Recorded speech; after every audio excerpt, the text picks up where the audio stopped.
परम शरणं सत्यं देहातीतं अभयनुपं भूयो भूयो। सबको चिता रहे हैं, एक दिन यहाँ से सबको जाना है। कब कौन जाएंगे इसका भी पता नहीं है। तो जिसको मृत्यु से डर लगता है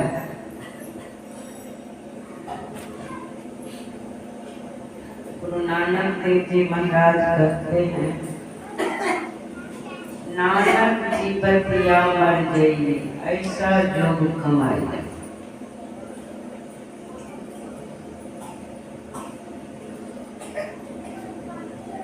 शरीर रहते हुए मर जाना,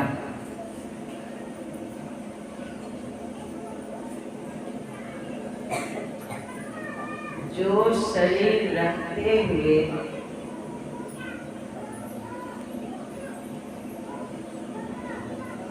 सभी इंद्रियों को बस में कर लिए, अंधकार प्रकाश शब्द का जो आवरण पड़ा हुआ है, यह आवरण उतार दिए, छहों विकारों को भजन विशेष के द्वारा भस्म कर दिए।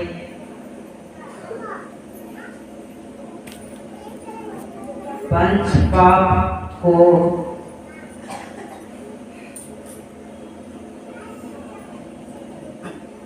भस्म कर दिए। तो समझ लीजिए कि आप जीते जी मर गए।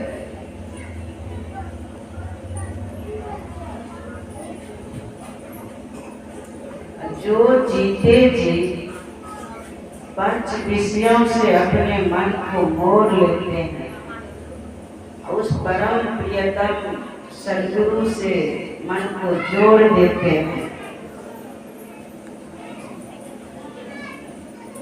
तो संसार से भले की खबर हो जाती है, दुखमय संसार की आसक्ति छूट जाती है,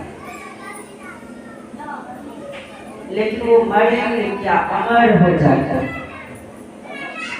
जिस प्रकार आप लोग भी नदी देखे होंगे, नदी के इस पार में जब तक है, इस पार का ज्ञान हो रहा है। जब नदी में उतरेंगे, अगर तैरने की कला सीखे हुए हैं तब तो तैरते तैरते उस पार हो जाएंगे। तैरने की कला नहीं जानते हैं तो नदी में जल अधिक है, डूब जाएंगे। इस संसार के लिए कहा गया है यह अथाह सागर है, यह अथाह जल है। इस संसार सागर से निकल पाना मुश्किल है।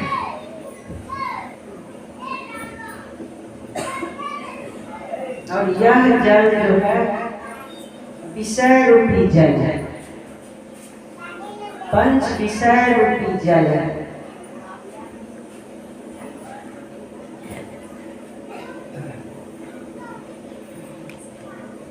तो जो चतुर होते हैं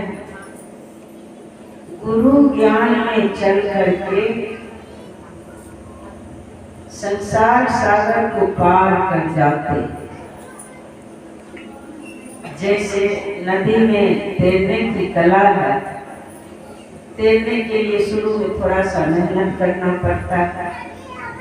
जो असली तैराक है, जो तैरने के लिए जानते हैं, उनका श्रम करना पड़ता है। पेट के नीचे वो हाथ देते हैं, वो बताते हैं ऐसे ऐसे हाथ पैर में पड़ता है।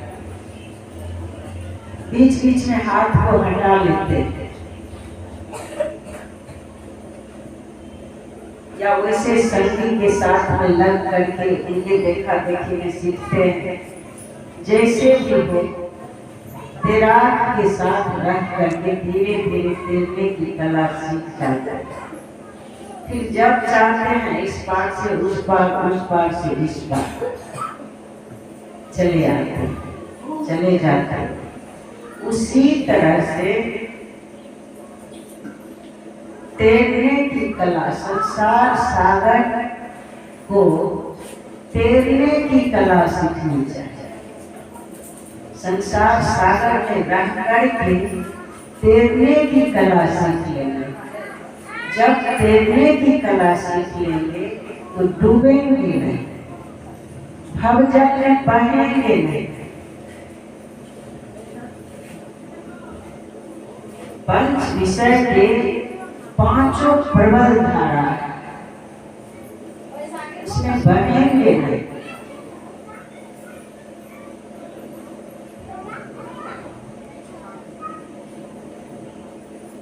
नदी में मैं भी तैरने के लिए सीखी, थोड़ी सी ढिलाई करती थी।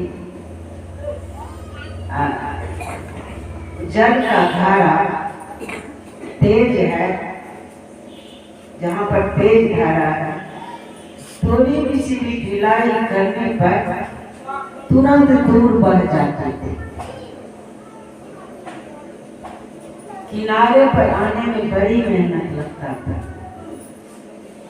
तो विचार कीजिए, पंच विषयों का जो धारा है, इसको देख पाना मुश्किल है। जो गुरु ज्ञान में चलते हैं उसको दिखता है। अब भवजल में भी है। अगर आप जैसे दोनों हाथ से जल को डाकते हुए तैराक लोग आगे बढ़ते जाते हैं, उसी तरह से ज्ञान वैराग्य रूपी हाथ से जल डाकते हुए आगे बढ़ते जाते हैं। जो ध्यानी होते हैं सदा ज्ञान में रहते हैं, संसार से अनासक्त रहते हैं, वो आगे बढ़ते जाते हैं, वो भवजल में बहते नहीं। आगे बढ़ना अपने कर्तव्य कर्म भी उनसे हो रहा है। सुन रहे थे भगवान श्री राम कह रहे हैं, पहले तो कल भी यही प्रसंग हुआ था, इसीलिए एक ही प्रसंग रखते हैं। उसके बराबर तो सत्संग होते रहता है और सभी तरह के प्रसंग आप लोग सुनते रहते हैं। थोड़ा सा एक ही प्रसंग को उसी विषय पर अधिक से अधिक सुना ताकि लाभ। भगवान कह रहे हैं प्रजाओं से, इसमें सबके सब, जो न तरई भवसागर नर समाज अस्था, ऐसी व्यवस्था पर भगवान राम उपदेश दे रहे हैं। सारी प्रजा सबके सब, गुरु है, ब्राह्मण है, प्रवासी है, सब है, उपदेश दे रहे हैं। यह शरीर, मानव शरीर बहुत भाग्य से मिला है। इस मानव शरीर को पा करके अगर विषय में मन लगाते हैं तो अमृत को छोड़कर विष ग्रहण करते हैं।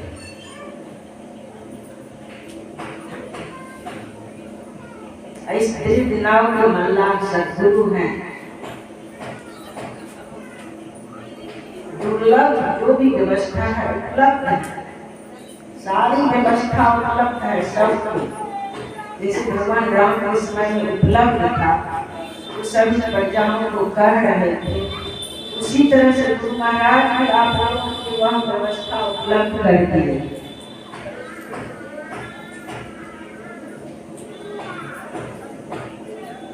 कह रहे हैं जो नहीं देंगे जो न तरई भवसागर, नर समाज अस्पार, सो कृत निंदक मंदमती आत्म हंगति, और कृतज्ञ नीच बुद्धि आत्महत्या के फल को प्राप्त करता है, आत्महत्या का पाप लगता है।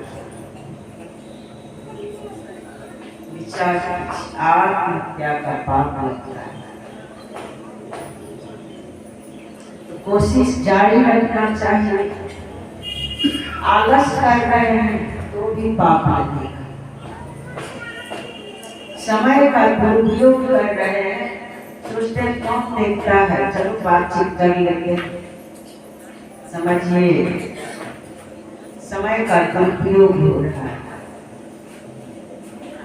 समय का सदुपयोग होना चाहिए। व्यर्थ में समय गंवा रहे हैं तो समझ लीजिए भवजल में बह रहे हैं। थोड़ी सी ढिलाई करते थे, पानी को नहीं टालते थे, सावधान नहीं रहते थे, दूर बढ़ जाते थे। उसी तरह इस भवजल में भी बह जाएंगे।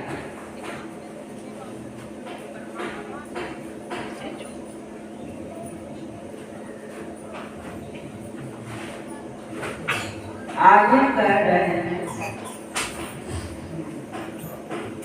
आत्महत्या के पाप लगेगा जो समय का दुरुपयोग करेंगे, संसार सागर को फेरने की कोशिश नहीं करेंगे। आत्महत्या का पाप अंधकारी को लगा था, कहेंगे वो दुराचारी थे, लेकिन उसी तरह के पंच विषयों में रमण करना भी समझिए धूर्तकारी का नाम है। पंच विषय में रमण करना, मनमाना करना धूर्तकारी से कम है।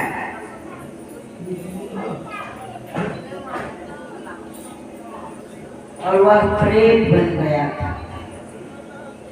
और इतना कष्ट में था, आप लोग जानते थे, कहानी सुनते हैं, बहुत कष्ट में चला जाता है। प्रेत योनि में भी इसी तरह बड़ा रूप से सत्संग हो रहा था, इससे भी बहुत लोग थे वहाँ पर। बहुत साधु महात्मा आए हुए थे, गरुआ वस्त्र में बड़ा मंच था। उसकी बहू आग लगा करके मर गई थी। वो सत्संगी थी, उसी के नाम पर सत्संग हो रहा था।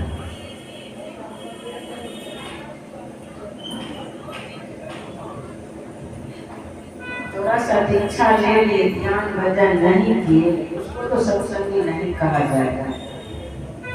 जो गुरु के ज्ञान में चलने लग जाते हैं वही सत्संगी।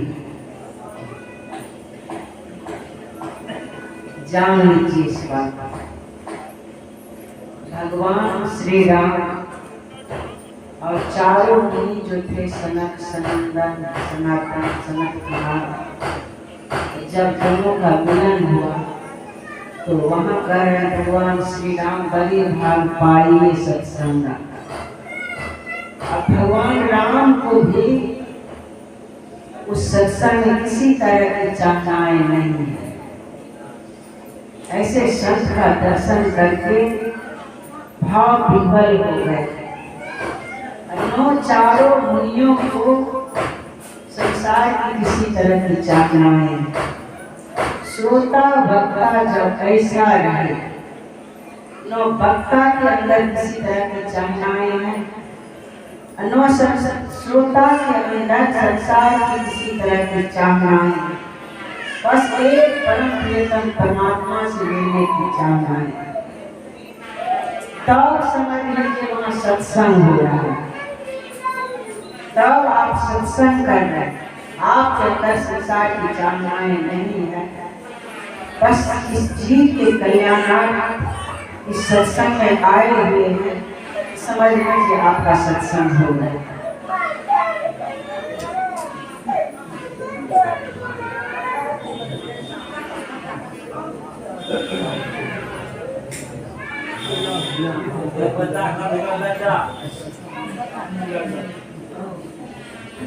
राम कह रहे हैं आगे, जहाँ परलोक यहाँ सुख जाए। अगर परलोक में भी सुखी होना चाहते, इस लोक में भी सुखी होना चाहते, कर जहाँ परलोक यहाँ सुख जाए। सुनी मम वचन हृदय विद्गार, सुलभ सुगत सुखद मार्ग यह भाई, भक्ति गौरी पुराण श्रुति का। भक्ति स्वतंत्र सकल गुण खानी, बिन सत्संग न पावहि प्राणी। उस तरह के सत्संग करेंगे तब आपके अंदर भक्ति आएगी। चाहनाओं को छोड़कर सत्संग करेंगे। संसार के तरफ सिखाया करना, जैसे बिना जल के कोई वृक्ष सूखने लग जाए, गर्मी के मौसम में झारखंड सब मिलता, जल नहीं दिया जाए फूल वगैरह में, सब वृक्ष सूख जाएगा। ऐसी स्थिति आ जाती है। जो सूख गया है अब सब मुरझा जाता है, लगता है अब सूख जाएगा। जिसमें जल नहीं पड़ता है सूख भी जाता है बहुत। फिर उसी में जल देने लग जाते हैं, वह वृक्ष हरा भरा हो जाता है। उसी तरह से संत के ज्ञान श्रवण करते करते जीवन जो है सुंदर हो जाता है, उसका जीवन मंगलमय हो जाता है, जीवन हरा भरा हो जाता है, नीरस जीवन सुंदर हो जाता है। जो सत्संग से जुड़ जाते हैं उसका जीवन सुंदर हो जाता है, भीतर से वो आनंदित रहते हैं। जो सत्संग से नहीं जुड़े हैं भीतर से बेचैन रहते हैं, दुखी रहते हैं। भले लोगों के पास हंस रहे हैं, बातचीत कर रहे हैं, लेकिन भीतर से बेचैन रहते हैं। सत्संग रूपी जल की आवश्यकता है। लोग मुरझा जाते हैं, संसार में रह करके दुखी हो जाते हैं, इसलिए सबको सत्संग रूपी जल देने की जरूरत है। हर समय सत्संग रूपी जल की जरूरत है। 2 समय कम से कम, एक समय में, और जितना सुने हैं उसी प्रकार से। जैसे भोजन बना लें, मान लीजिए कई प्रकार के आप भोजन बना लें, आगे रख लेंगे, सारे भोजन के नाम गा गा करके आरती करेंगे, धूप दीप अगरबत्ती चढ़ाएंगे, उसका फूल चढ़ाएंगे, पेट भर जाएगा? पेट नहीं भरेगा। उसी तरह से सुबह और शाम में जो पाठ करते हैं, वो जो महाराज जो रोज अष्टपदी प्रार्थना बताए करने के लिए शुरू से अंत तक का, वो सिर्फ गाने के लिए नहीं है, सिर्फ गाने के लिए नहीं है, सिर्फ गुरु महाराज को दीप अगरबत्ती दिखाने के लिए नहीं है। इस रूप में इनका चरित्र छिपा हुआ है।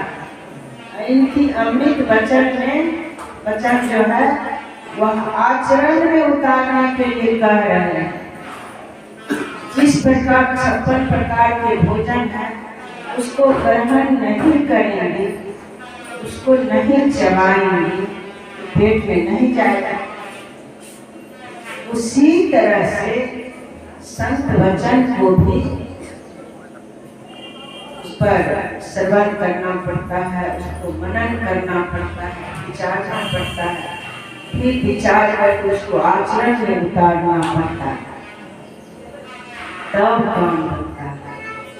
आप लोग देखे होंगे, मैं भी देखी, गाय भैंस जब घर पे खा लेती है या जितना ही खाती है, जब बैठती है तो फिर जुगाली करती है।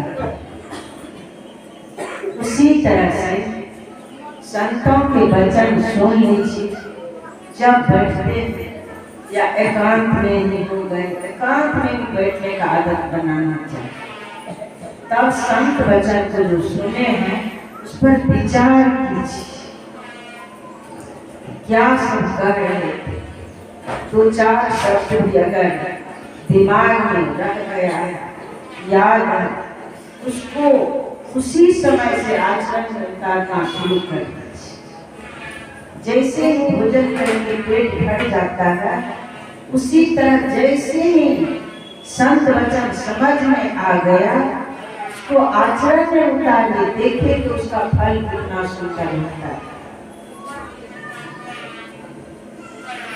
वह वचन सुलभ, सुखद, मार्ग आसानी से उपलब्ध है, सुख देने वाला। इनके ज्ञान के मार्ग में चले रहे, सुख ही सुख होगा।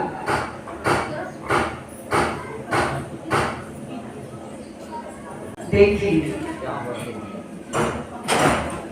संसार सागर को नहीं तेरेंगे, दुख होगा और जल में डूबे रहेंगे, जन्म जन्म तक जन्म मृत्यु के चक्र में पड़े रहेंगे। और माता को भी दुख देंगे और अपना भी दुख सहेंगे। इस तरह के भजन अभी आप लोगों को सुना देंगे। जन्म जन्म तक माता को भी कष्ट देंगे, अपना भी दुखी होंगे। न माता को कष्ट हो न अपना दुख। उसके लिए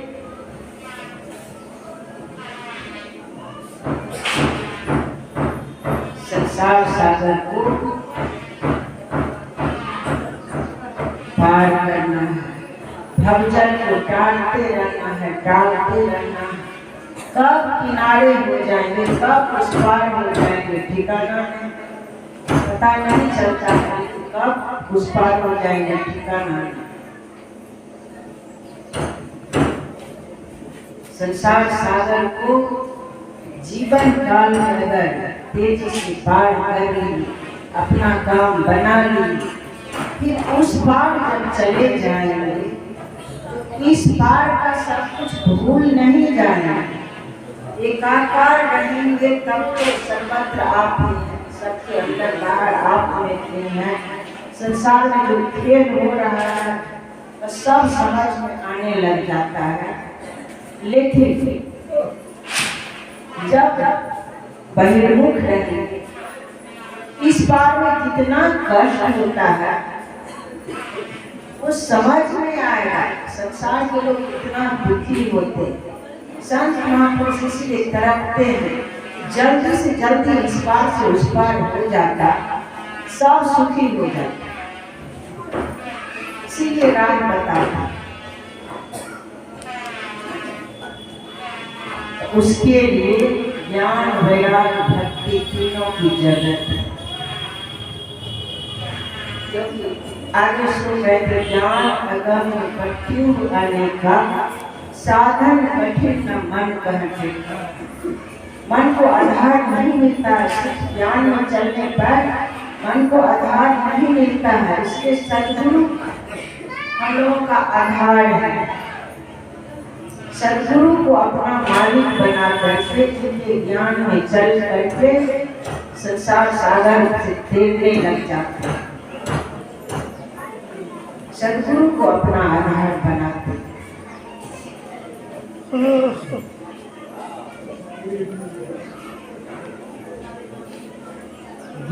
वैराग भक्ति। अब देखिए, एक तरफ है जो न तरही भवसागर, उस तरफ ले जाते हैं तो इधर छूट जाता है।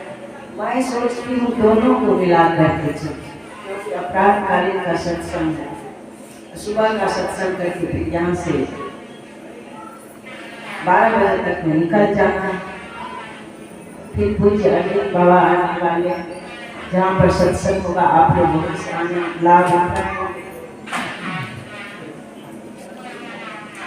तो संसार सागर को तैरना चाहते हैं और लोग परलोक दोनों बनाना चाहते हैं।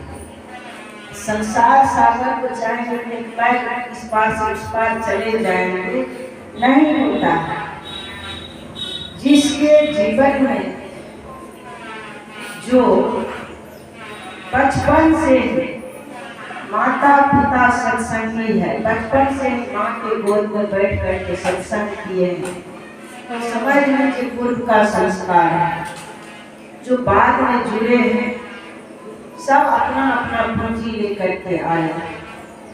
अगर इस जन्म में संसार सागर को पार नहीं की, तो जितना पूंजी आप बनाए हैं अपने पूंजी के अनुसार जब तक सूक्ष्म लोक में रहेंगे, शरीर छूटने के बाद, जैसे ये क्या नाम है इनका, कार्तिक, स्वर्गीय कार्तिक बाबा, ये अपने पूंजी के अनुसार ही अभी जहाँ भी रहेंगे अपने पूंजी के अनुसार जितना पूंजी बनाए। इसीलिए संत कहते हैं चतुर शिरोमणि दे जन्मा, जो मणि लाग सुजतन करा। चतुर वही है जो परमात्मा रूपी मणि के लिए सुंदर यत्न करते रहते हैं, भजन करने के लिए सुंदर यत्न करते रहते हैं। ये अपने पूंजी के अनुसार जब तक शरीर धारण नहीं कर लेते हैं, उस अनुसार ये वायु प्रधान शरीर होता है। ये जीवन काल में जो ध्यान करते हैं साधन विशेष के द्वारा तीन ब्रह्मांड के मध्य में अपने आप को स्थिर कर लिए, उसके लिए बिंदु रूपी विमान आ जाता है। बिंदु रूपी विमान पर चढ़कर के ज्योतिर्मय बिंदु का दर्शन जैसे होता है, दर्शन करते करते या नशार में रहते रहते तीन ब्रह्मांड के मध्य होते हुए वो सूक्ष्म मंडल में प्रवेश कर जाते हैं, देवलोक में प्रवेश कर जाते हैं। वहाँ तो आनंद ही आनंद। उस शरीर रहते हुए ऐसा करेंगे, सूक्ष्म लोक में जाकर के इस मानव शरीर के द्वारा सूक्ष्म लोक में प्रवेश कर जाएंगे, तब आप स्वर्गलोक के निवासी बनेंगे। तब सारे रिद्धि सिद्धि आपके साथ है, हर समय आनंद ही आनंद। भजन आपके लिए रक्षा कवच बन जाएगा। वहाँ पर काल का प्रकोप नहीं होता है। सद्गुरु के ज्ञान में चल करके आप सूक्ष्म लोक में प्रवेश किए, पुण्य भी खत्म नहीं होगा। और सब देवता के लिए कहते हैं पुण्य खत्म हो जाने के बाद फिर नरक में आना पड़ता है, लेकिन सद्गुरु के ज्ञान के द्वारा जो सूक्ष्म लोक में प्रवेश करते हैं उनके पुण्य की पूंजी नहीं घटती। फिर वैसी माँ भी खोज करते, वैसी माँ उनको मिलते हैं। ध्यानी माता के गर्भ में जाते जो ध्यान करते हैं। बताइए, सारे रिद्धि सिद्धि को लेकर के माँ के गर्भ में पहुँच गए। अब न माँ को कष्ट है न बच्चे को कष्ट है। जन्म लेने से पहले सारी व्यवस्था कर लेते, सारी सुंदर व्यवस्था। तो माँ के पेट से उत्थान होता है, न दवाई वगैरह किसी तरह के कष्ट नहीं। न माँ को कष्ट न बच्चे को कष्ट। अगर मनमाना करेंगे तो बच्चे भी ऐसे ऐसे आ रहे हैं। अभी गर्भ में बच्चे आते हैं, भोजन बंद हो जाता है। बहुत माताएं उल्टी पर उल्टी शुरू, ये बीमारी वो बीमारी, बीमारी का अंत नहीं। फिर पेट को छील करके बच्चा को बाहर किया जाता है। ऊपर से भी संतोष नहीं होता है, क्योंकि कर्ज चुकाने के लिए आए, उसको श्वास पर रखा जाता है। बहुत तरह से खर्च ही खर्च, आगे भी कष्ट ही कष्ट माता पिता को देते रहते हैं। विचार कीजिए, अपने जीवन को सुंदर नहीं बनाएंगे, आपका जीवन संयमित नहीं होगा। पशु पक्षी की तरह अपना जीवन बना लेंगे। मानव में पशु पक्षी में क्या अंतर है? मानव जो है विवेकशील प्राणी, बुद्धि से काम लेना पड़ेगा। संयमित जीवन जीते हुए भजन करते रहना, त्रैकाल संध्या करते रहना, कम से कम 2 समय का सत्संग करते रहना, पूंजी बनती जाएगी। तब जब परलोक जाएंगे,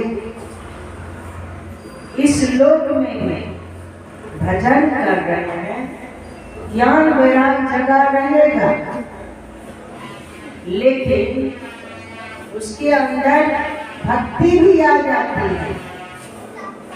तो वो पुत्र जो है सुपुत्र बन जाते हैं, माता पिता की सेवा करने वाले पुत्र बन जाते हैं।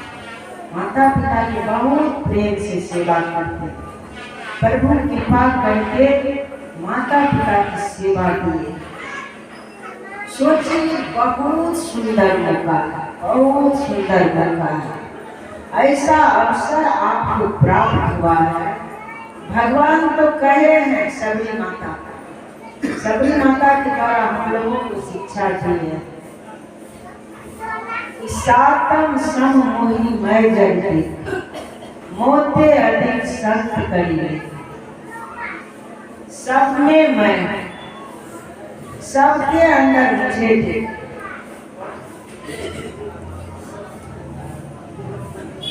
मोते अधिक संत करिए, सब में मैं, मुझसे भी अधिक संत को दे।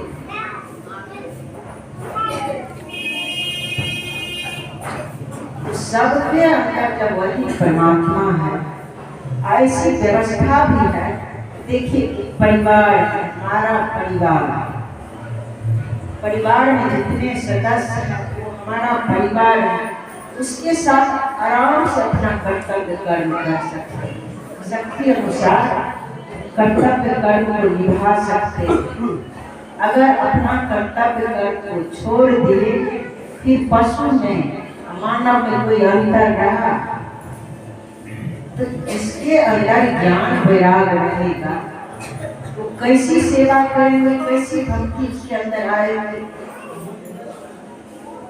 निस्वार्थ, वो सभी चाहनाओं को छोड़कर, अब पुत्र भी सेवा कर रहे हैं, उसके अंदर चाहनाएं नहीं है, भाव भी बल होकर के माता पिता की सेवा करते हैं।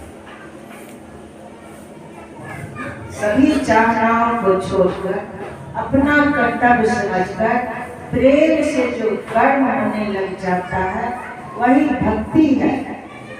उसके अंदर भक्ति आ जाती है। बहू है, बहू भी सोचिए, अपने माता पिता के घर को छोड़कर पति के घर आए, सती सावित्री की तरफ निहारी, पति की सेवा करने के कारण और नारद मुनि से दीक्षा ले ली। उसका फल ऐसा हुआ, अंधे माता पिता की सेवा की, पति की सेवा की, निस्वार्थ भाव से सेवा की, दिन रात मंत्र जाप करती थी, रात में जप करती, ध्यान करती थी। इसका फल क्या हुआ? गया हुआ राज लौट गया, पति को यमराज के मुख से निकाल लिए, संतान की माँ भी बन गई, खुशी से सास ससुर का आंख लौट गया। अब बताइए, सती सावित्री के भक्ति के बल से गया हुआ सारे सुख सुविधा पति तक लौट गए। भजन करने से कितना लाभ होता है। सती सावित्री की तरह करना, काल के अपने पति जानने वाले थे, चला भी गया था, लेकिन भजन के बल से लौटा लिया अपने पति को। सेवा के बल से सब तरह से संपन्न हो गए। अपना कर्तव्य करते रहे, अपने कर्तव्य से पीछे नहीं हटना। संसार के लोग दे न दे, संसार के लोग देखे न देखे, वह परमात्मा देख रहे हैं और वो कृपा करके आप जो सेवा भाव में रत हैं, आप जो अपने परिवार की सेवा प्रेम से कर रहे हैं, उसका फल इतना सुंदर होगा, इतना सुंदर होगा कि आगे किसी चीज की कमी नहीं रहेगी। जो आलसी होकर के मोबाइल देखते देखते समय बिताते रहते हैं, घर की निंदा शिकायत अपने मायके में सुनाते रहते हैं, इस रिश्ता को उस रिश्ता का, छोटी सी बात नहीं घर की निंदा बाहर करते रहते हैं। जो भी करते हैं, बहू की निंदा, अपने घर परिवार की निंदा,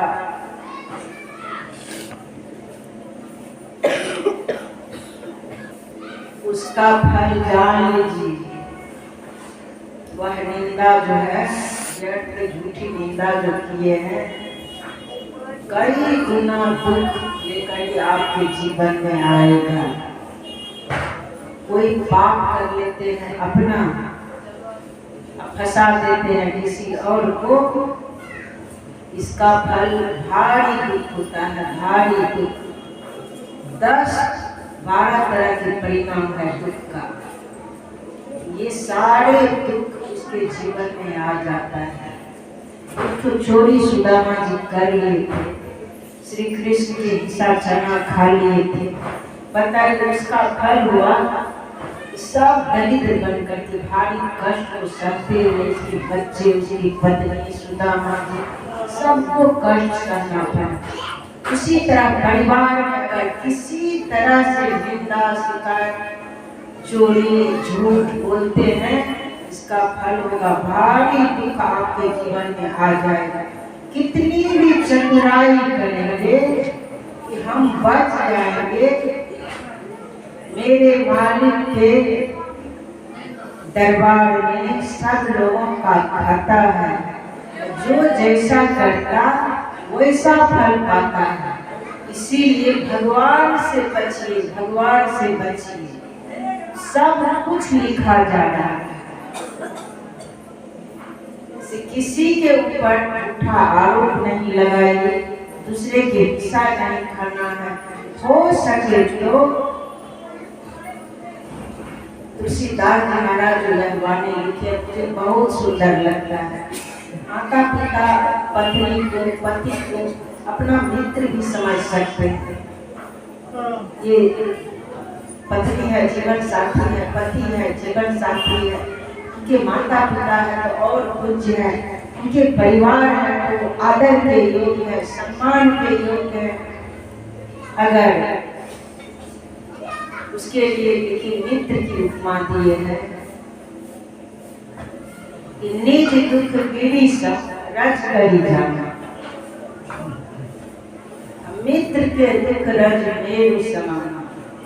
अपना दुख पहाड़ के समान अपना दुख है, उसके धूल के लिए धूल के समान अपना दुख को समझते।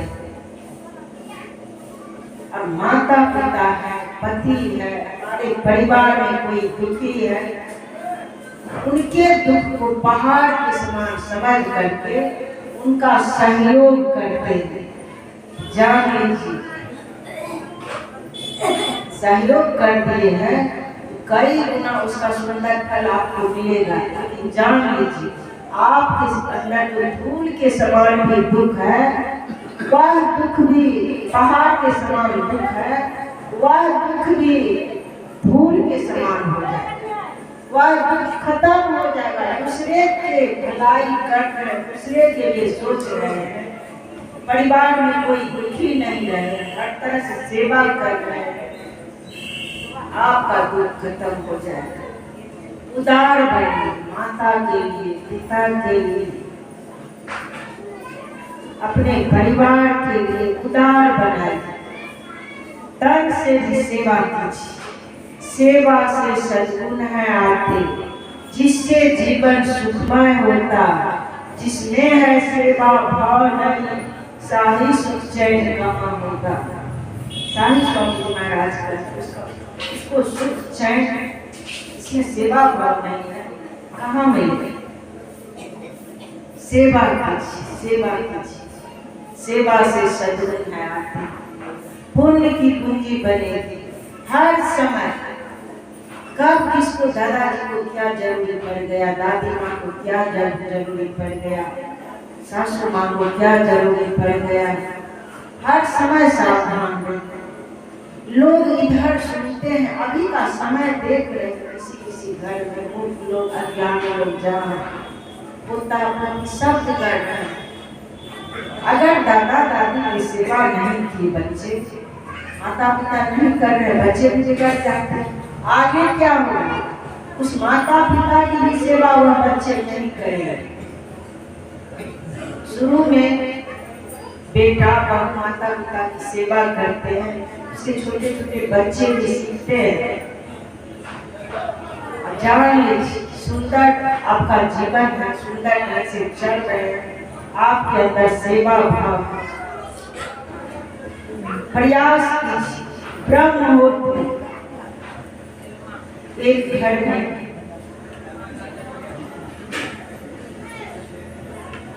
उसके सेठ की सारी व्यवस्था की थी। 6 बहू आ चुकी थी, 7 बेटा था, 6 बहू आ चुकी थी। एक कहानी है, थोड़ा सा कहानी सुना भी याद है। सारी सुंदर व्यवस्था होने के बाद भी और आपस में झगड़ा हो रहा है, आपस में झगड़ा हो रहा है। ठीक से पानी लगा करके भोजन बना रही है, सारा कार्य हो रहा है, झगड़ा हो जाता है। सत्संगी घर की बहू आई, छोटी बहू, जब सवेरे उठती है, ब्रह्म मुहूर्त में जगने की आदत है, ब्रह्म मुहूर्त में जगी।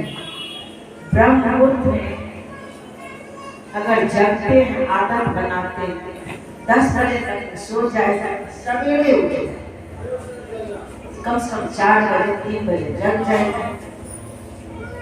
6 बजे देहात में तो खैर ब्रह्म मुहूर्त में ही लोग उठते हैं, सवेरे जग जाएंगे तो बहुत लाभ होगा, फुर्ती से सारा कार्य होगा और आप भी स्वस्थ होने लग जाएंगे, स्वस्थ रहेंगे। सवेरे स्नान भी कर लेना चाहिए, सवेरे स्नान कर लेने से बुद्धि विद्या सौंदर्य बहुत से सद्गुण उसके अंदर भर जाते हैं। सुबह में सारा कार्य करने से देवी देवता की कृपा बरसती है, सद्गुरु की कृपा बरसती है। वो सत्संगी घर से बच्ची आई थी, सवेरे उठ करके और जो भी कार्य था फुर्ती से करने लग गई, बात स्नान वगैरह करके रसोई में चली गई। सासू माँ उठती है, कहती है बहू अभी तुम क्यों इसमें रसोई में गई हो, तुम्हारा कंगन भी नहीं टूटा है, क्यों गई हो? बोले माँ जी मुझे सेवा करने दीजिए और सबसे बनाया हुआ जलपान करेंगे, भोजन करेंगे, इससे पाप लगेगा। अभी से इस घर में आई, अभी से सेवा करूंगी तब पुण्य होगा, जब पुण्य बढ़ेगा तब तो पुण्य पुंज मिला ही न सकता। संत मिलेंगे तो सत्संगति संस्कृति करना, तब संसार के दुख का अंत होगा।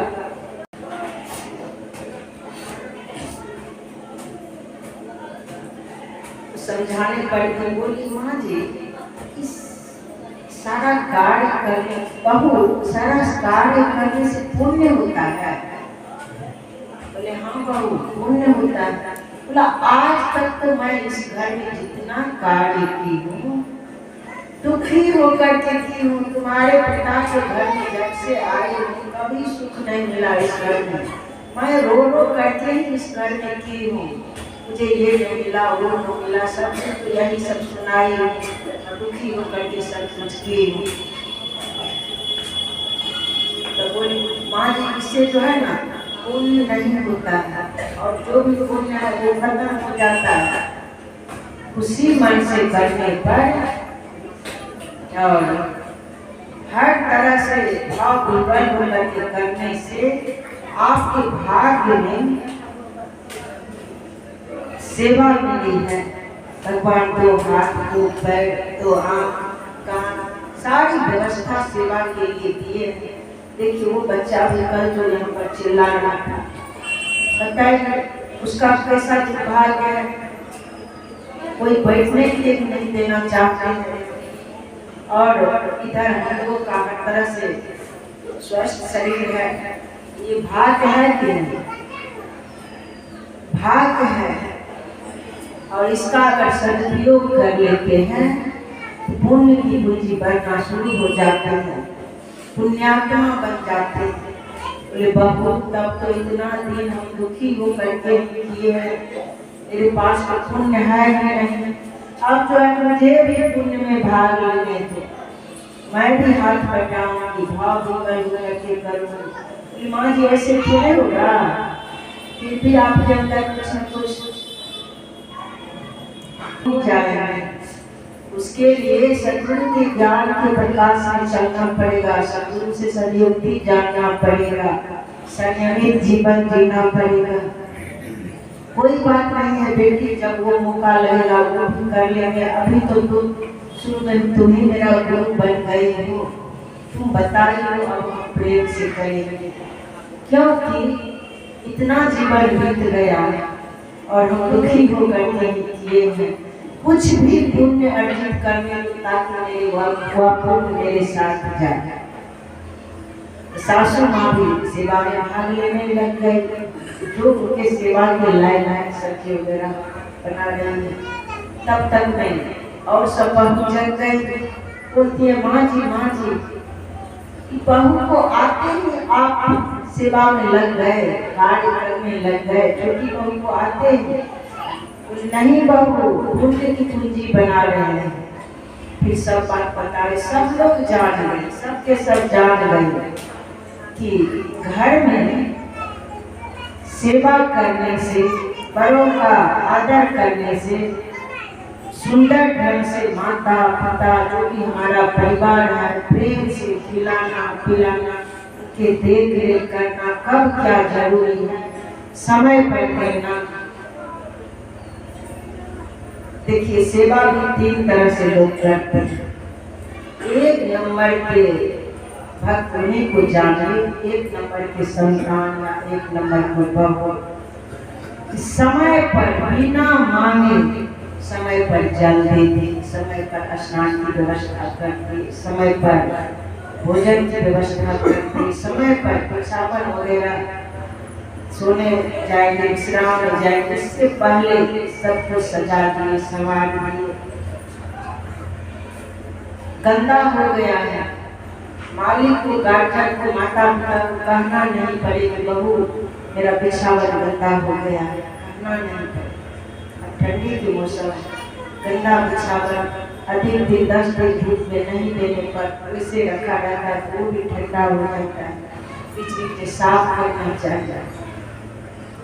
अपना मन से जो जरूरी सेवा कर दे समझ लीजिए 1 नंबर के भक्ति में। जो कहने पर करे तो समझ लीजिए 2 नंबर के।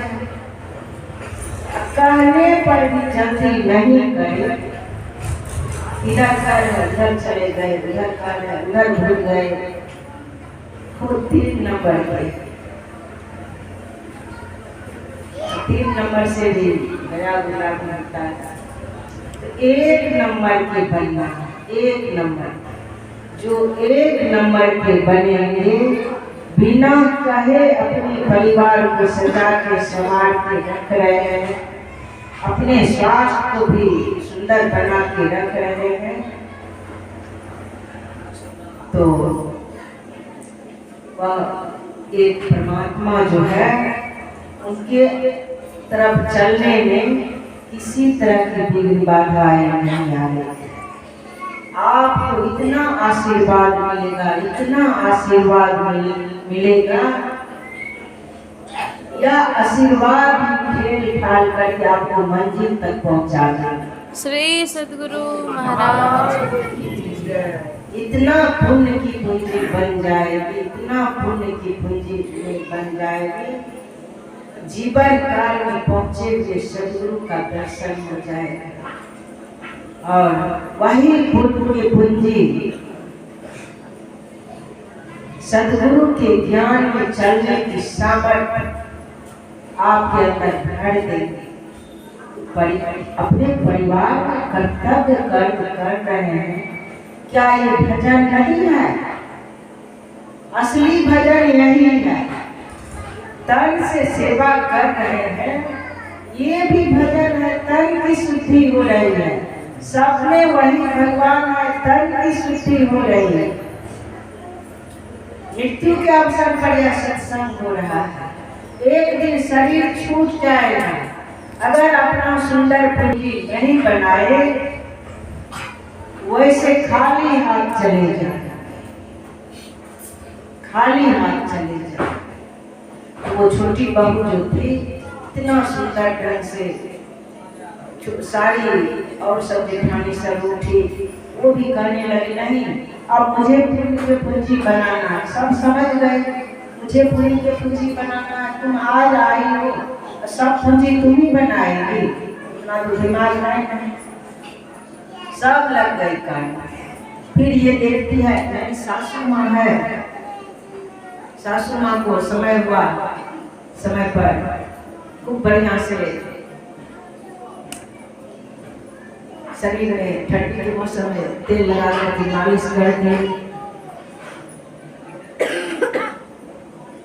रगड़ रगड़ के स्नान समय पर करा दी, बाल उठ रहे हैं, वस्त्र पहना रहे हैं, सुंदर सुंदर वस्त्र पहना रहे हैं। सासू माँ को यही तो भगवान है। बोले बाबू ये क्या कर रहे हैं? तो हाथ पैर है, अपने तो ये जमाने हैं, बुढ़ापा आने पर करेंगे। बोले नहीं दीदी, क्या पता बुढ़ापा आएगी कि नहीं, उससे पहले मेरा ही शरीर खत्म हो जाए तो हम तो पूंजी नहीं बना पाएंगे। ऐसा अवसर दिए हैं प्रभु कि हमको सासू माँ मिली है,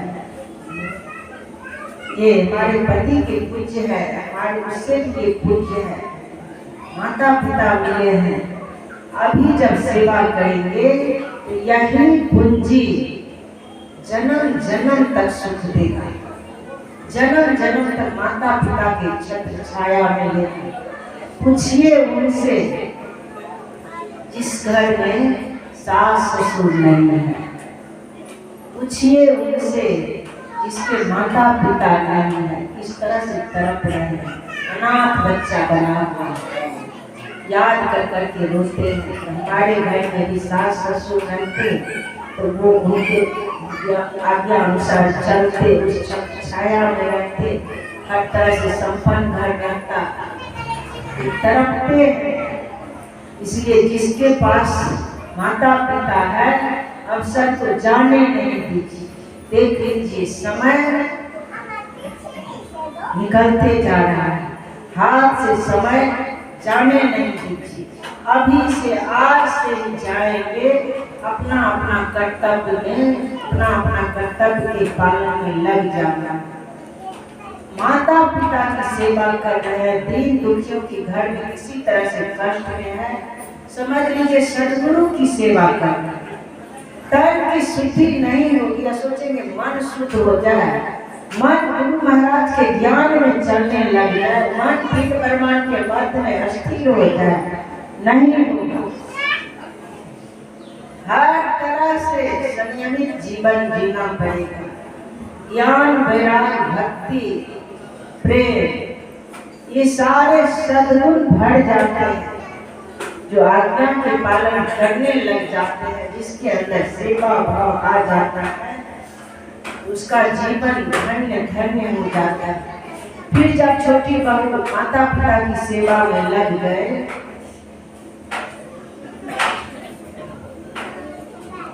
तब वो बोले नहीं, आज वो दीक्षा तो ली नहीं थी, उतना ज्ञान नहीं था। ध्यान करने से ज्ञान आता है। बोले हम लोग करेंगे, पहले पुण्य के पूंजी हम लोग कर बनाएंगे, तब बाद में तुम बनाना। फिर वो देखते हैं अब सब घर का कार्य ठीक से हो रहा है, वो गौशाला चली गई, गाय की सेवा करने लगी। फिर माँ गई, बहू क्यों गाय की सेवा कर रहे हो, यहाँ नौकर है, नौकर सेवा करता है। बोले कोई बात नहीं माँ जी, नौकर पिताजी के साथ देंगे, भाई साहब के साथ देंगे। हम गाय की सेवा करने से घर में लक्ष्मी रहती है, कभी घर से लक्ष्मी नहीं जाती है, शरीर निरोग रहता है, स्वस्थ रहता है, इसलिए हमको गौ माता की सेवा करने दीजिए। धीरे धीरे सबको ज्ञान हो गया, सब सत्संग से जुड़ गए। थोड़ा ज्ञानी थी बहू तो कहती है कि हमसे बढ़कर के ज्ञान है नहीं। सत्संगी लोग को भी पूछते रहते हैं, जो पूरा घोर अंधकार से आई है, गुरु के आज्ञा में नहीं चले हैं, वही नारी वही पुरुष आगे चल करके किसी के बात को नहीं मानते। स्वर्ग जैसा घर, ससुराल में जाते हैं तो स्वर्ग जैसा घर को नरक बना देती। माँ से बेटा को छुटा देती है, पिता से छुटा देती है। अब सोचिए, माता पिता दुखी हो गए, समझिए उस घर में भगवान दुखी हो गए। और माता पिता को भी चाहिए, पति को भी चाहिए, घर में हमारी अर्धांगिनी है, हमारी बहू है, लक्ष्मी के समान है, अपने बेटी से भी बढ़ करके।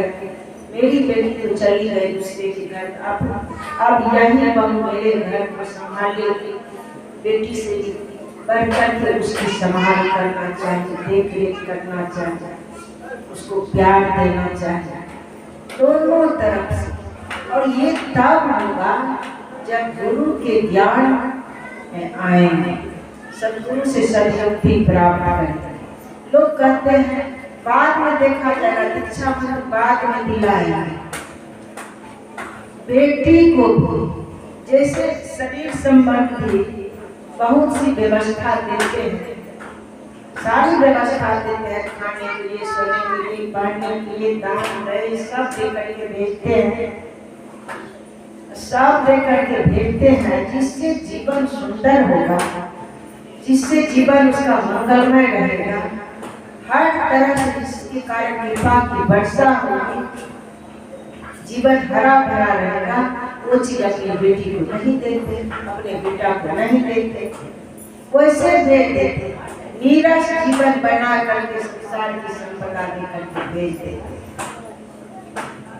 जैसे एक लिखते हैं, उस पर जीरो बढ़ाते जाइए तो 100 बनता है, 1000 बनता है, लाख बनता है, करोड़ बनता है, अरब बन जाता है। एक को जब हटा देंगे तब क्या होगा? कुछ नहीं रहेगा, खाली जीरो।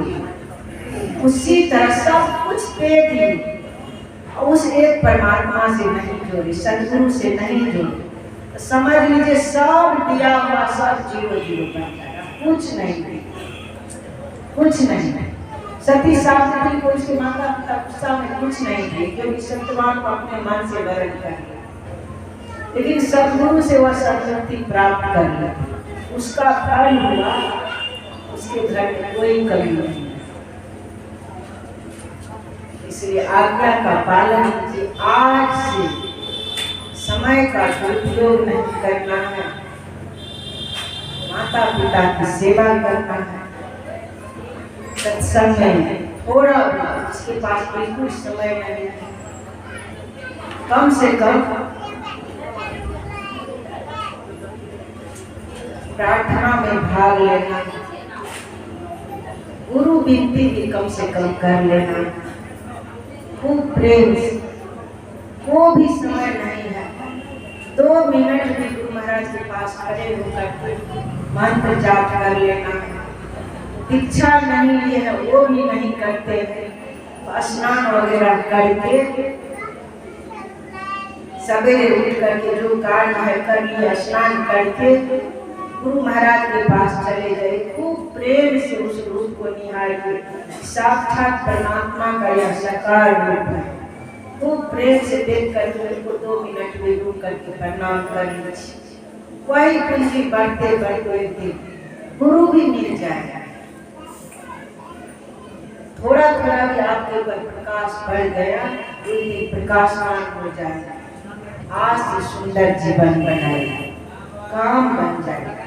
मानव जीवन को व्यर्थ नहीं कमाइए। अब उधर देखिए, शुरू में जो सुन रहे थे, अगर सुंदर जीवन नहीं बनाए, अपने जीवन को सुंदर नहीं बनाए, आलस का त्याग नहीं किए, कर्तव्य कर्म का पालन नहीं किए, तो लवारिस गाय भैंस पशु पक्षी बनेंगे। लवारिस गाय भैंस पशु पक्षी, शरीर छूटने पर तो पहले प्रेत ही बनेंगे। ऐसे लोग प्रेत बनते हैं, किसी के बात नहीं माने, मनमाना किए तो पहले प्रेत ही बनता है। दूसरा रूप को वायु प्रधान शरीर होता है और दूसरा रूप को सहता है। ऐसे लोगों के लिए यही हम लोग प्रार्थना ही करेंगे कि आप लोग जोर जबरदस्ती भी, जैसे कोई रोगी को, सुन चुके हैं आप लोग, किसी रोगी को रोग का पता लग गया है, वह दवाई जोर जबरदस्ती भी खिलाया जाए तो धीरे धीरे रोग खत्म होने लग जाता है। उसी प्रकार जोर जबरदस्ती भी आलस का त्याग किए, जोर जबरदस्ती भी माता पिता की सेवा करने लग गए, जोर जबरदस्ती भी भगवान के भजन करने लग गए, धीरे धीरे आप निरोग हो जाएंगे, धीरे धीरे निरोग हो जाएंगे। उसके लिए बराबर चार्ज करते हुए, अपने मन को बराबर चार्ज करते हुए, जहाँ भी सत्संग है, कम से कम सप्ताह में एक रोज किसी संत महात्मा का दर्शन भी हो, उनके ज्ञान का श्रवण भी करें। नहीं संत महात्मा बहुत दिन तक आ रहे हैं तो आप लोग बहुत भाग्यशाली हैं। सत्संग आश्रम है, यहाँ पर संत वचन का पाठ होता है, यहाँ आ जाए। सप्ताह में हो सके तो रोज नहीं, रोज सत्संग नहीं तो सप्ताह में एक बार, इतना भी नहीं हो पाता है, महीना में एक बार, साल में एक बार, किसी तरह से लाभ उठाइए। लेकिन सुबह शाम त्रिकाल संध्या करना है, 2 समय का सत्संग करना है। अब जो आप लोग सुने हैं, जो भी सुने हैं, आप लोग देख रहे हैं, सोचे भी नहीं थे बोल पाएंगे इस तरह से। एक जगह गए, देखिए स्वस्थ है, खूब दही खाए, खूब दही खिला रही थी, मम्मी खा रही थी, लेकिन यहाँ आकर के अच्छा किया, गला फंस गया, सर्दी खांसी हो गई, फिर भी किसी तरह से बोल नहीं। जो बोला गया है उसको आप लोग जरूर आचरण में उतारें, जरूर आचरण में उतारें, इससे बहुत लाभ है। देखेंगे आप लोग, कहेंगे, याद करेंगे, हाँ वो माता जी इस तरह से कही थी, कहेंगे मेरे घर में तो इस तरह की स्थिति है, हम लोग तो भजन कर ही नहीं पाएंगे, ऐसा भाव है। एक बार की बात है, एक बार की बराबर ऐसा होता है। मान लीजिए छत पर गए, छत पर भी सबके सब आ जाते थे गर्मी में, संध्या के समय। इधर बातचीत कर रहे हैं, उधर बातचीत कर रहे हैं, इधर 2-4 बूढ़ी सब मिलके सब होता है। देहात में परिवार बड़ा है तो गप होता ही है, गप के लोग को गप देने में फुर्सत नहीं होता है। उस समय ध्यान करने जब बैठते थे तो मन बातचीत जो कर रहा है उधर चला जाता था। तो मुझे दुख होता था कि हाँ ध्यान में बैठे हैं, बगल में आकर के बातचीत शुरू कर दी, मुझे दुख होता था। तो वो कमी किसके अंदर है? मेरे अंदर है। मुझे दुख हो रहा है किसी की बातचीत करने से, लाभ हो रहा है, उठा पटक कर रहा है, इसी तरह से बाहर में कुछ भी हो रहा है, तो वो कमी मेरे अंदर कमी है, जिसके कारण उन लोगों के ऊपर मुझे दुख हो रहा है। संसार का तो यही रूप है। कितना हम लोगों को चुप करेंगे, हम क्यों दुखी होंगे उनके बिना। मान लीजिए हम बैठे, हमारे अंदर में अगर आनंद मिल जाता, अंदर में चैन मिल जाता, फिर किसी की तरफ ख्याल जाता, अंदर में हम मस्त हो जाते। मेरे अंदर कमी के कारण उस समय मन में सोचते थे, मेरा मन चला गया उसकी तरफ, मेरा मन न गया, इसमें मेरे अंदर कमी है। हम क्यों बात सुनेंगे? हमको लक्ष्य पर रहना है, गुरु निर्दिष्ट स्थान पर रहना है। हम उधर चले गए इसीलिए सुनाई पड़ता, फिर सामने होते थे तो भी कुछ न कुछ सुनाई पड़ता। फिर कहते नहीं अभी बिखरा हुआ मन जो है, बिखरा हुआ इसलिए सुनाई पड़ता। जोर जबरदस्ती अस्थिर करते थे, नहीं सुनाई पड़ रहा है इसका मतलब हम बिखरे हुए हैं। बिल्कुल जोर जबरदस्ती उस समय कर रहे हैं। देखिए कितना लाभ मेरे लिए घेरा बन गया। इधर उधर बातचीत उस समय अगर ज्ञान में आ गए तो वही इतना लाभ देने वाला बन गया। नहीं तो मन पुनावन करते रहता था, पता नहीं चलता था। लेकिन अगल बगल में हल्ला गुल्ला हो रहा है और इतना बड़ा ज्ञान गुरु महाराज अंदर से दिए, तो तुम्हारे अंदर कमी है जिसके कारण तुम दुखी हो रहे हो। तुम लक्ष्य पर आ जाओ, अपने मन को सामने स्थिर करो। अस्थिर होते होते मन को अगर वहाँ चैन मिल जाएगा, फिर हल्ला गुल्ला भी कुछ नहीं बिगाड़ पाएगा। उस तरह से करते करते ऐसा हुआ, बाद में देखिए हल्ला गुल्ला कुछ ही हो रहा है, उससे कोई मतलब नहीं है। अपना ध्यान में बैठ गए और बहुत लाभ होता है, अंदर में लाभ होता है। हमें नहीं जानना है कहाँ कौन क्या कर रहा है, उधर नहीं जानना। बाहर वाले लोगों को हम क्यों अशांत करें, क्यों दुखी करें? उनको भी ज्ञान होगा तो एक न एक दिन उनको भी ज्ञान हो जाएगा। हमें अपने आप को सुधारना, पहले अपने आप को सुधारना। आपके चरित्र के जो है आभा फैलने लग जाए, धीरे धीरे लोगों को भी ज्ञान है। पहले लोगों को सुधारने लग जाएंगे तब तो गड़बड़ हो जाएगा। पहले अपने आप को सुधारें, अपने आप, अपने शरीर के तरफ देखिए। इस शरीर में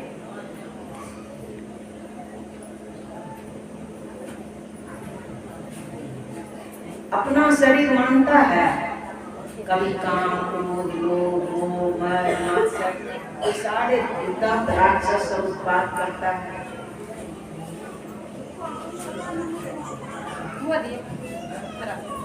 दुर्दांत राक्षस सब उत्पाद करता है। उसके बाद शरीर में देखिए, कभी घुटना में दर्द, कभी कमर में दर्द, कभी इधर दर्द उधर दर्द, ये रोग वो रोग। जब हमारा शरीर बात नहीं मान रहा, हमारी कोई इंद्रियां हमारे अनुसार नहीं चल रही है, मनमाना कर रही है, तो उस समय हम चाहेंगे कि मेरे अनुसार सब चले, होगा नहीं होगा। कुछ देर आप लोग बैठिए, अब मैं समाप्त करने जा रही हूँ। यहाँ भंडारा प्रसाद भी है, समाप्त होने ही वाला है।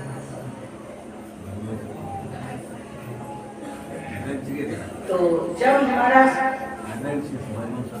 और भजमान सरस्वती तो हमारा मन जो है, हमारी इंद्रियां जो है हमारी बात नहीं मान रही है, तो पहले अपने आप को ठीक कीजिए। सब इंद्रियों को बस में कीजिए, अंग प्रत्यंग को बस में कीजिए, हर तरह से अपने आप को बस में कर लीजिए, तब काम आएगा। अब आप लोग जो सुने हैं, आज से अपने आचरण में उतारना है। इससे बहुत लाभ होगा, बहुत लाभ होगा। अब एक बच्ची से भजन सुनिए थोड़ा सा समय, उसके बाद भगवान सदगुरु होगा और आरती गान होगा, तब तक उधर भंडारा नहीं दिया। श्री सदगुरु महाराज